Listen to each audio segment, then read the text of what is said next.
Hi friends, so welcome to my channel. இன்னைக்கு உருளைக்கிழங்கு பட்டாணி கட்லட் செய்கிறது எப்படின்னு பார்க்கலாம். கடாயில் கொஞ்சம் ஆயில் ஊற்றிட்டு ஒரு பெரிய வெங்காயத்தை பொடிசாக கட் பண்ணி வச்சதை போட்டிருக்கேன். இந்த வெங்காயத்தை நல்லா வதக்கிக்கலாம். வெங்காயம் ப்ரௌன் எல்லாம் ஆகக்கூடாது, ஓரளவு வதங்கினா போதும். இந்தளவு வதங்கினதும் ஒரு ஸ்பூன் இஞ்சி பூண்டு விழுதை ஆட் பண்ணிக்கலாம். இஞ்சி பூண்டில் பச்சை வாசனை போகிற அளவுக்கு வதக்கிக்கணும்.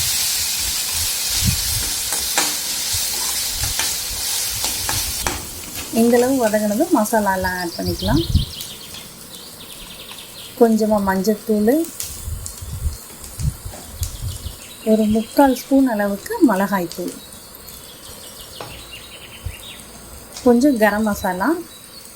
நான் கரம் மசாலாவுக்கு பதிலாக கிச்சன் கிங் மசாலான்னு ஒன்று வாங்கியிருக்கேன், அது போட்டிருக்கேன்.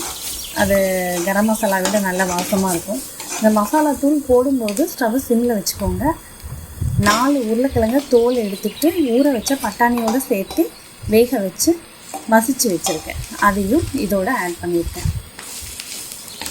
இந்த உருளைக்கிழங்கு வேக வைக்கும்போது நான் உப்பெல்லாம் போடலை.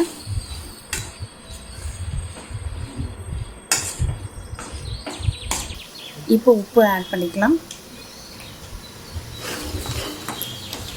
இந்த உப்பு நல்லா எல்லாத்துலேயும் கலந்து வர வரைக்கும் வதக்கிக்கோங்க.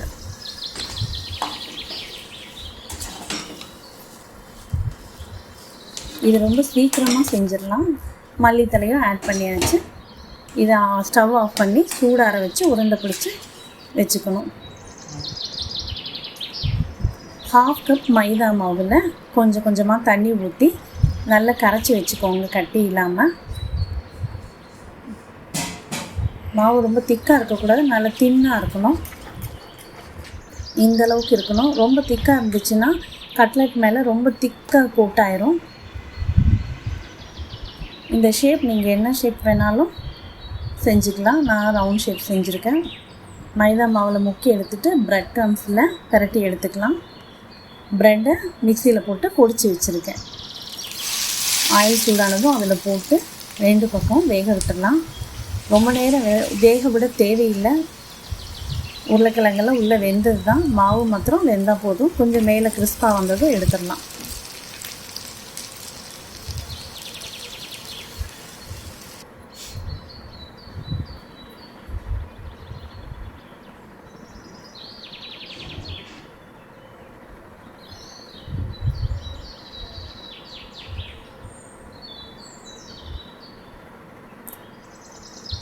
இந்த ப்ரெட் க்ரம்ஸ் மிக்சியில் அடித்ததுக்கப்புறம் ஒரு ட்ரையாக கடாயில் போட்டு நல்லா வறுத்துட்டிங்கன்னா நல்லா கிறிஸ்பாக இருக்கும்.